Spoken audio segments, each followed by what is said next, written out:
Wakati wengine wakifikiria kuacha masomo kutokana na kukosa ada, kuna mkono uliojitokeza kimya kimya na kurejesha matumaini yao. Wakati familia zikikata tamaa, kuna taasisi zilizochagua kusimama pamoja na jamii. Hii sio hadithi ya misaada pekee, ni simulizi ya matumaini, ni simulizi ya maisha yaliyobadilishwa. Hii ni hadithi ya ushirika na jamii. Sikuwa vizuri, nilikuwa na stress sana kwa sababu mtihani ulikuwa umekaribia, afu nyumbani hawakuwa na uwezo kwa muda ule. Kwa kipindi cha miaka mitano kuanzia mwaka 2022 hadi 2026, vyama vya ushirika mkoa wa Dodoma kupitia programu ya ushirika na jamii vimeendelea kutekeleza msingi wa 7 wa kujali jamii kwa vitendo. Programu hii inalenga kusaidia makundi yenye uhitaji maalum pamoja na kuchangia maendeleo ya kijamii na kiuchumi kwa wananchi wa mkoa wa Dodoma. Katika kipindi hicho, zaidi ya wananchi 500 wamefikiwa kupitia misaada na huduma mbalimbali zenye thamani ya zaidi ya shilingi milioni 53.3.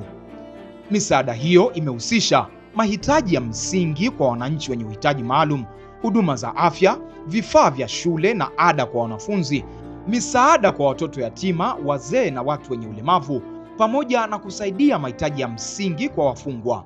Kwa wanafunzi wengi wa elimu ya juu, changamoto za kifedha zimekuwa sababu ya kukatisha ndoto zao. Wengine hufikia hatua ya kusimamisha masomo kutokana na kushindwa kumalizia ada kwa wakati. Lakini mwaka 2026 vyama vya ushirika mkoa wa Dodoma vilichagua kuwafuta machozi wanafunzi wa Chuo Kikuu cha Dodoma UDOM, chuo cha serikali za mitaa Hombolo, pamoja na chuo cha mipango ya maendeleo ya jamii kwa kuwalipia ada zao.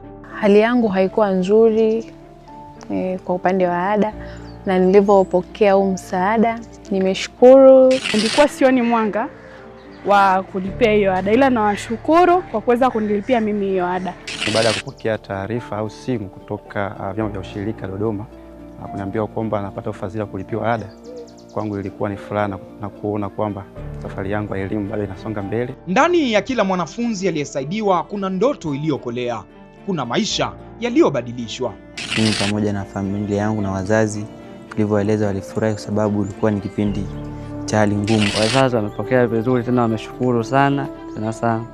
Tunafikia hatua sasa hivi nao wameshapata matumaini. Nawaahidi kwamba SACCOS baada ya kumaliza masomo yangu na nikiendelea na masomo nitajitahidi, nitaonyesha matokeo mazuri katika mitihani yangu ili pengine kuonyesha nia kwamba kulingana na juhudi ambazo mliziweka kwangu, matunda yenu ni haya hapa.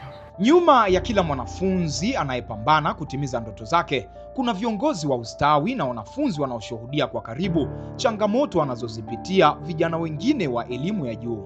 Tunawashukuru sana kwa kuweza kuwalipia, na sisi tumejiridhisha kupitia ofisi za uhasibu. Tumeweza kugundua kwamba kile ambacho tunaelezwa na wanafunzi wetu wenye uhitaji ni sahihi kabisa, kwamba wameweza kulipiwa ada.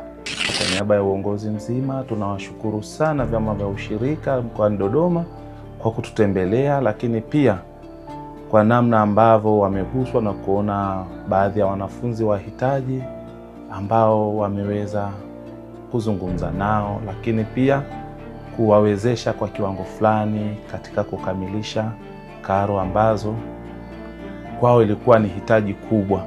Nimepokea hili jambo la hivi vyama vya ushirika na mikopo ambayo wanasema kwa kifupi SACCOS, kwa huu udhamini ambao wameweza kuutoa kwa ajili ya wanafunzi hawa wenye changamoto kwa upande wa ada. Kwa kweli hii imekuwa ni jambo moja zuri na limekuwa na msaada mkubwa, kwa sababu tuna wanafunzi wengi sana ambao wamekuwa wamekwama kwenye masuala ya malipo, hasa kinapokuja kipengele cha ada. Kadiri simulizi za wanafunzi na viongozi wa ustawi wa wanafunzi zinavyoonyesha matumaini mapya, ndivyo dhamira ya vyama vya ushirika mkoa wa Dodoma ya kujali jamii inavyoendelea kuonekana kwa vitendo. Lakini nyuma ya mafanikio haya yote, kuna dira ya kuhakikisha ushirika hauwi tu chombo cha maendeleo ya kiuchumi, bali ni nguzo ya ustawi wa jamii. Mafanikio makubwa ambayo tumeyapata kupitia huu msingi namba 7 wa ushirika na jamii. Cha kwanza, tumepata fursa ya kujitangaza. Kwa watu wameweza kuelewa ushirika ni nini, lakini pia watu kupitia fursa hii wameweza kujua tunafanya shughuli zipi. Kwa mwaka huu wamegharamia ada jumla ya shilingi milioni 15 kwa vijana zaidi ya 31 ambao tumeweka kama sample na jambo ambalo tunalianza kwa awali. Katika dunia ambayo wengi hupitia bila kuona maumivu ya wengine, vyama vya ushirika mkoa wa Dodoma vimeendelea kuwa mwanga wa matumaini kwa jamii. Kupitia programu ya ushirika kwa jamii, maisha yameguswa, ndoto zimeokolewa na matumaini yamerejeshwa. Hii ndiyo nguvu ya ushirika, nguvu ya kusaidiana, nguvu ya kujenga jamii bora. Na kauli mbiu ya mwaka huu inasema, linda ushirika, chagua uadilifu.